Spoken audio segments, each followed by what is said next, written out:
Yes, so you are welcome to another edition of Unscripted with Jeff Owolewa, aka Tony Montana. On the show today, àlejò mi tí mo ní lórí ètò. Àwọn tó máa ń jẹ́ ká máa rẹ́rìn nínú àwọn movies wa ni. Yes, so join me as I welcome ọmọ Ọdẹ́dẹ́. Ẹ káàbọ̀ sí orí ètò. Yes, sir. Ó ní agbára. Yes, sir. Ó ti pàtàkì ríra wọ́n náà wọn bá ẹgbẹ́ yín o. Bẹ́ẹ̀ni, sir. Ẹ kújọ́ mẹ́ta. Yes, sir. Ẹ kí àwọn aráalé. Ẹ káàárọ̀ ẹ̀yin bàbá mi, ẹ̀yin ẹ̀gbọ́n mi, ẹ̀yin àbúrò mi, ẹ̀yin ojúlùmọ̀ wa. Orúkọ tèmi ni Olúwabùkọ́lá Odùbàjò tí gbogbo èèyàn mọ̀ sí Ọmọdẹ́dẹ́. Ọmọdẹ́dẹ́, ẹ káàbọ̀ sí orí ètò. Now, ẹ jẹ́ ká bẹ̀rẹ̀ láti ibi pẹlẹbẹ ká tó wá bọ́ sínú agbami ètò. Yes, sir. Ǹgbà wo lẹ join the industry? Ta lọ̀gá yín, ọmọ ìlú wo ni yín? Ẹ jẹ́ káwọn aráalé mọ̀. Mo join industry ní 2005, August 9, 2005. Ọ̀gá mi Aṣíwájú Díméjì Ìjàdùadé tí gbogbo èèyàn mọ̀ sí Bàbá Ọlá. Okay. Mo jẹ́ ọmọ bíbí ìlú Ogun State. Reside Ìjẹ̀bú Òde ni mo ti wá. Ní ibi tá a dé báyìí. A rí àwọn fídíòsì yín kan tó go viral. Ẹ̀yin àti Odunlade Adekola. Bẹ́ẹ̀ni, nínú sir. fídíò kan tó ní kẹgbẹ́rù àwọn. Mo wá ń wò pé ibi tí fíìmù ìfẹ́ já sí Samu Alajo Bẹ́ẹ̀ni. a fẹ́ mọ̀ báyìí. Kí ni àwọn nǹkan tó ṣẹlẹ̀ lórí set yẹn? Kí ló experience yín working with Odunlade, one of the biggest actors in Nollywood? Báwo ni wọ́n ṣe cast yín? Báwo ló ṣe di pé lórí set yẹn jẹ́ kí àwọn aráalé mọ back end story yẹn? Kàyéfì náà ló jẹ́ fún mi. Mo kọ̀ wá níjà ìmú sí mu lọ vigil. So mo wá ń sùn PA wọ́n wá pè mí. Àǹtí Bukky ṣe wà ní mo ní mo wà nílé pa. Fada nídìí yín lórí set. Ìyẹn ọdún. Fada nídìí mi lórí set kẹ̀. Ẹ máa bọ̀ nísinsìnyí. Mi ì tí ẹ fi kan ṣe méjì mo kọ̀ sáré brush mi ì tí ẹ wẹ̀. Mo ní costume mo ní kí n ṣáà máa bọ̀ kí n má kó costume àti mo kọ́kọ́ tiẹ̀ débẹ̀ báyìí. Mo kọ́ lọ kúnlẹ̀ síwájú Fada ọ̀nà ẹ̀ nídìí. Ṣé iwájú ọdún tó ráwọn aráalé? Iwájú bọ̀dọ̀ ọdún gangan. Bí mo ṣe yí bọ̀dọ̀ ọdún lọ́ọ̀kan báyìí nǹkan ní kọ́lọ́kadà yẹn stop. Mo kọ̀ lọ kúnlẹ̀ pé Fada ẹ ṣé sà. Wọ́n ní ẹ pè mí kí wọ́n á ṣiṣẹ́. Wọ́n jẹ́ ní Bukky ò serious lọ jókòó pé tó bá ti kan time tèmi àti ẹ máa jọ ṣiṣẹ́ mo máa pè ẹ́.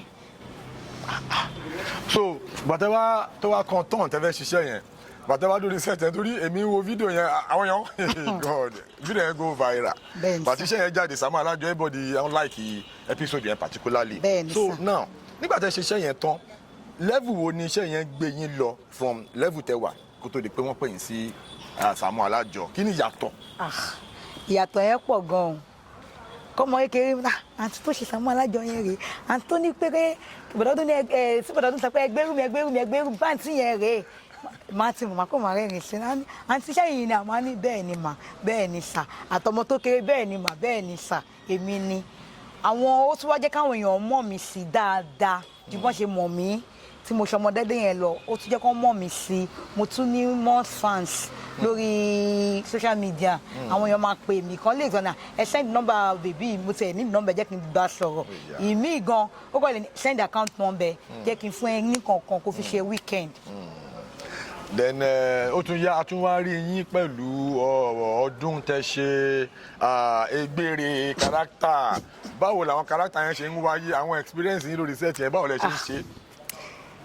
Mi mọ̀ pé egbére mo fẹ́ lọ ṣe lórí set yẹn wọ́n kọ́ ni mo tún níṣẹ́ pé episode 5 pé mo tún bá wọn níṣẹ́ mo ní kò sí wàhálà sá mo tún débẹ̀ mo ìmí tẹ̀sí kókò sí mo di báàgì bẹni pé mo fẹ́ lo oṣù kan ní location ọmọ náà Bukky ṣe serious o nídìí costume ẹ̀ wà ń bí wọ́n bá gbẹ́ ní ẹ̀ jáde wọ́n bá ní Fada ṣé ẹ̀ mọ̀ ọmọ ni ṣé mo fẹ́ lọ sùn sí orí set náà wọ́n ní rárá o costume yẹn gangan rẹ̀ mo ní kò sí problem kò tẹ́ bá gbé wa náà ni a máa ṣe gbà tí mo tún ṣe yẹn náà mo dé Ìdúmọ̀tà mo lọ rajà ó tẹ̀ níyà kan ó ní àǹtí egbére mọ̀ pé kí ni ìyá yìí mí ní àǹtí egbére ẹ má bẹ yẹ ká ya fọ́tò ìjọ tí mò ń sọ yìí ìyá ẹ ọkọ ni kí n jókòó kí n relax káwọn ọmọ ṣẹ́wọ̀n lọ kọ́kọ́ lọ ra oúnjẹ ògúnfe fún mi mo ló ti da mo jókòó ìgbà tí mo tún ń lọ wọ́n bá ní sista ẹ má bínú àwọn ò tí ì tà láàárọ̀ ẹgbà 10K bá sọ fún Fada pé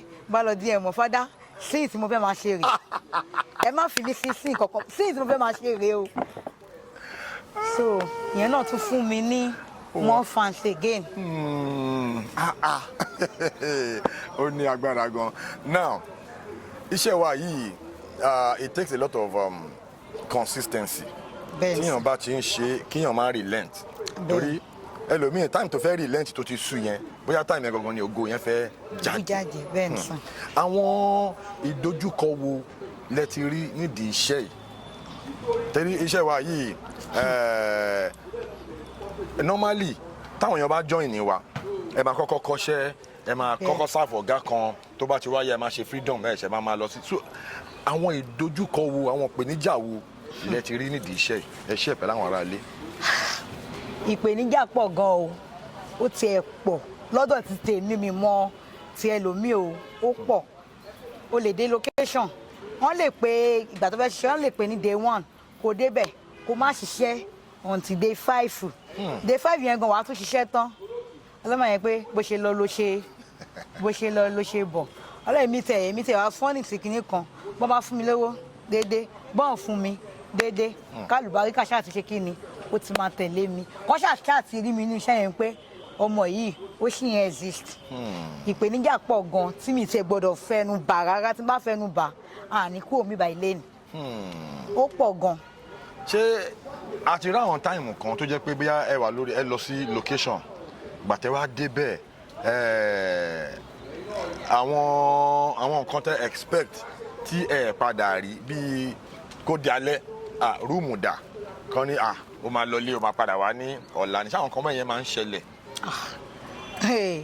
Ó máa ń ṣẹlẹ̀ dáadáa, ó máa tẹ̀ ń ṣẹlẹ̀. Ayé h-code kọ́lọ̀ fọ́ọ̀hún h-code, mo ti sùn sínú reception wọn tẹ́ pé mo padà lọ treat malaria. After àgbà tí mo délé mo lọ treat malaria, producer yẹn ò fún mi £1 kó tẹ̀ béèrè pé báwo la rẹ̀, ó jẹ́ ìgbópára mi ò yà kó béèrè. Àìmọye bẹ́ẹ̀ tó máa ń ṣẹlẹ̀. After h-code King Palace, mo ti sùn sínú reception wọn rí tẹ́ pé mi ò lè lọ́lé time yẹn ti over pé kí n lọ́lé, máa ti gate àdúgbò mi ò lè lọ́lé, màá ṣe lọ jí lọ́lé lọ́jọ́ kejì, màá tún ṣe padà wá pé mi fẹ́ kí location boss já mi lẹ̀ torí mi mọ bí wọ́n ti fẹ́ lọ ṣiṣẹ́. Ó ní agbára. Iṣẹ́ wa yìí, it takes a lot of perseverance. It takes a lot of consistency, gẹ́gẹ́ bí mo ṣe sọ lẹ́ẹ̀kan. Torí ẹ gbọ́dọ̀ relent. Iṣẹ́ tí yẹn bá ti ń ṣe tẹ nígbàgbọ́ pé ọjọ́ kan ṣá mo máa rí tèmi ṣe nídìí iṣẹ́ yìí. Which is Jaiye Kuti is my godmother. Mo ti ń tẹ̀lé Jaiye Kuti sí 2013 ni. Really? Yes, 2013. Tọ́ bá dábẹ́òkúta lẹ́nu, ọmọ èmi náà máa ń kọ́ pé Bukky mo ti wà lábẹ́òkúta, ọ̀hún ọ̀jẹ̀ fi ìgbà kankan sọ pé báwo ni tiẹ̀ ṣe jẹ́, báwo ni kinní kan. Is my godmother. Mo máa ń sọ anywhere, any interview tí bá grant máa mention orúkọ wọn ni. Kọ́lọ́run jẹ́ bá mi dá ilé àtọ̀nà wọn sí. Àmín. Àti Jaiye Kuti tí ẹ dárúkọ yẹn, èmi gẹ́gẹ́ bí ọmọ Mushin, èmi náà mọ̀ wọ́n dáadáa. Kó tẹ̀ tó di pé ọ̀rọ̀ industry ṣẹlẹ̀, mo mọ̀ wọ́n dáadáa. Ẹ̀gbọ́n ló jẹ́ sáwa, ẹ̀gbọ́n dáadáa dẹ̀ ló jẹ́ sí wa ní outside the industry àti nínú industry. A máa ń po làkàdí o, àti Jaiye Kuti a máa wà ní tó time ká fà á máa ń fà, but àǹtí wa ni wọ́n dẹ̀ máa ń support wa ní gbogbo ìgbà. She is like that to everybody, kò kí n ṣe ẹ̀yin nìkan. So báwo ni, because àwọn àti Jaiye Kuti ṣe àwọn iṣẹ́ kan ní time kan, èmi náà mo participate nínú àwọn iṣẹ́ yẹn, but ṣé mo rí yín tẹ́tí bá wọn ṣiṣẹ́ rí? So many iṣẹ́ wọn láti 2017 tán wá ṣe Ìyáàfin, tán wá ṣe ní Ìgà Fúlàní, gbogbo 3 location wọn tán wá ṣe Akékaka, àjọ wà ń bẹ́ẹ̀ ni. Which is ti sinimá wọn náà tán tún ṣe recently yìí náà, Blacksmith Alágbẹ̀dẹ, ta lọ ṣe ní Ìbàdàn, mo wà ń bẹ́ẹ̀, mo wà náà wẹ́ fi ẹ̀ wọn. Wow. Ó ní agbára gan. So now, ṣé a mọ̀ pé lẹ́yìn ìgbà tí Samu Alajo yẹn jáde, ṣé ẹ máa, torí kìíní yẹn ó go viral, àwọn videos yẹn go viral, ṣé ẹ ń tibẹ̀ ẹ ń ṣe content bíi skit bíi nǹkan kan ẹ máa ń ṣe? Bẹ́ẹ̀ ni, yìí tí mo tẹ̀ ṣe ní bí i 2 weeks ago, mi àti bọ̀bọ̀ Lẹ́gbàá, wọ́n máa ń pè ní Lẹ́gbàá. A sì jọ ṣe fídíò yẹn ń go viral gan. Láti bí i 2 weeks ago àwọn èèyàn tí ń post, wọ́n sì post ẹ̀gbọ́n láàárọ̀ ẹ̀. Àwọn èèyàn gan, àwọn tó ti pè mí tí mi ti expect wọ́n máa pè mí ní UK, wọ́n ń pè mí pa ìwọ ọmọ yóò serious nǹkan bẹ́ẹ̀ ń ṣá. Mo ní ìdí iṣẹ́ ni láti ń ṣe, kí ni láti ń bá ní. Okay, so kí ni àwọn social media handle yín, TikTok yín, Instagram yín, Facebook yín, sọ fún àwọn ará ilé fún àwọn tí wọ́n ti láǹfààní àti follow kí wọ́n lè follow yín. TikTok handle mi Bukky Ọmọdédé. Instagram handle mi Bukola Odubajo. Okay, ẹ̀yin ará ilé ẹ ti rí pé orí ètò ó ní agbára gan. Ẹ máa kí àwọn fans yẹn for opportunity ẹ kí àwọn fans yẹn kẹ́ lù wọ́n ní ògo ẹnu. Ẹ̀yin fans mi mo kí yín o. Ojú tẹ́ fi ń wò wá kò ní fọ́, etí tẹ́ fi ń gbọ́ wá kò ní di, ọwọ́ tẹ́ fi ń tọwọ́ bàpò tẹ́ fi ń mówó, tẹ́ fi ń subscribe sórí YouTube channel oníkálukú wa. Ọwọ́ náà ẹ ní fi gbọ́mọ sí lágbọ́rọ̀ Ọlọ́run. Ògo dẹ̀ nípin kò ní jẹ́ tó oníkálukú wa lágbọ́rọ̀ Ọlọ́run. Àmín, àmín. Ẹ ṣé gan ní orí ètò àpè yín ẹ jẹ́ wa.